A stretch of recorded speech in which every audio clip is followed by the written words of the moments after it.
This week's guest is McKinney North's all-time winningest coach and is focused on making the Bulldogs a perennial playoff powerhouse. Please kick back and enjoy as I shine the Sunday spotlight on McKinney North's Mike Fecci.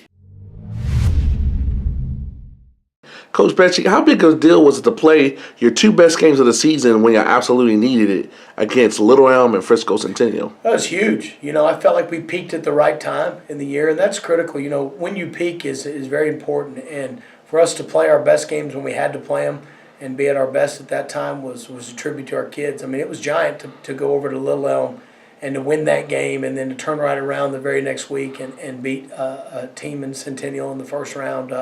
I felt like we played our best football at the end of the year, which is what you always want as a coach. Explain the importance of making the program's first playoff win since 2014. Yeah, it's huge. The goal of this program, it's the expectation. It's not a goal. It's to get in the playoffs. Anything less than that is not acceptable in our eyes. And, it's not only to get in, but it's to win. And to get in the playoffs, and to win in the playoffs was huge. This group of guys last year when we got in and lost in the first round made it a point that not only we're going to get back, but we're going to win once we get in there. And for them to do that was a testament to them. It's a testament to our kids. It's a testament to where our program is right now and what our kids believe and what our kids expect. That segues me to a perfect segue to my third question. Is the entire program at the level where making the playoffs will become the norm and not the exception? You always want it to be the norm, but what we stress to our kids all the time is it's not normal because it's hard to do. But it is the expectation. The expectation is we're going to be in the playoffs. Once kids have been in the playoffs before, and once you've established that and that becomes your expectation, that's what kids strive to work for. That's what kids want. The trick is doing it repetitively.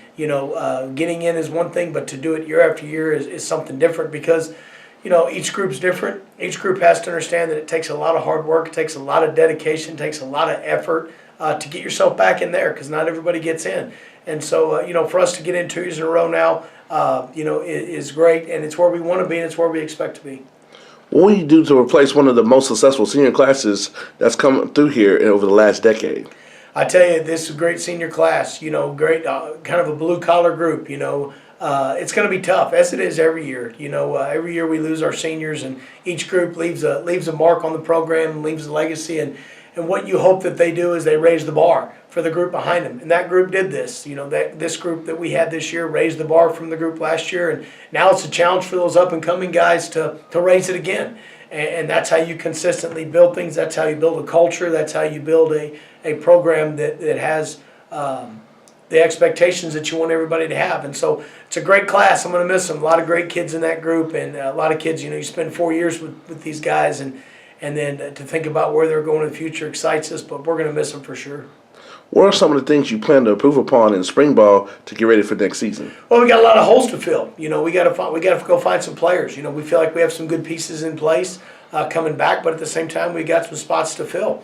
And so in turn, that's what off-season will be. It'll be each year we start back at ground zero and we build the foundation again of hard work and dedication and encouragement and effort, and then we just work our way through it. And these kids come in every day and they work, and we start figuring out what's going to be the 2018 McKinney North Bulldogs. What are they going to look like? And it's a year-long process, but it's one that we enjoy doing. It's one we're excited about, and it's one we feel like we got some pieces to do it with.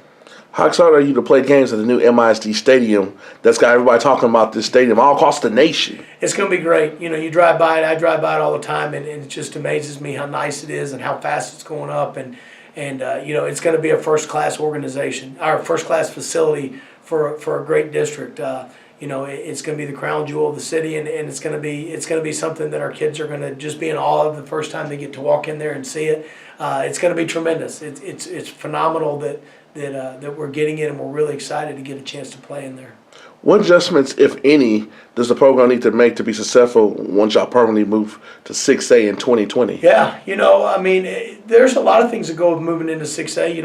I've coached the two schools prior to working here were 6A schools, at the time 5A because that's what they were. But, the biggest adjustment is you're playing against bigger guys, you're playing against faster guys, you're playing against people with big numbers. But so, really it's just becoming more of a point of emphasis of gaining our strength and gaining our weight room. The weight room's got to be huge. because when you see those guys in the 6A level and they're big kids, they can play, and so what you have to do is control that by what you do in off season. It's not necessarily we'll do something different. We will just be more pinpointed on what we're trying to accomplish with that, and we'll have to have a plan for it, and we will have a plan for it. So when it does happen, we're ready for it.